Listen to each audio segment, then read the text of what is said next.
among nakaraan niya. Ayan po, pipitas po tayo ng pakwan. Paano pipitas na? Oh, pakwan. Ayun. Ayan po si pare na. Pipitas ng pakwan. Pakwan. Ay. Ayun pa yun. May nakatagong pakwan.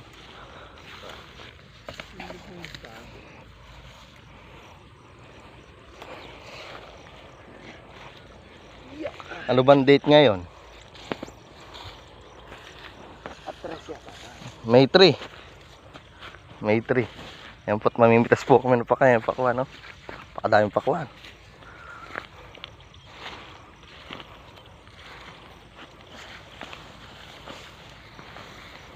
Eri pare. Eri, pare. Ah? Alin? Ya ay kikay gorya. Hindi, sa makalawa. May nasamid kahapon eh. Sayang. Pakwan. Ayan. Pakadaming pakwan. Pitasin natin itong pakwan na malaki. Oh.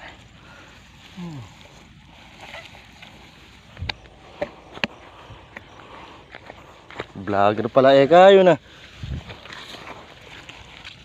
Nagpadala pala pare ng sobre sa akin. Sino? Pinadala lang ko kay Ayan.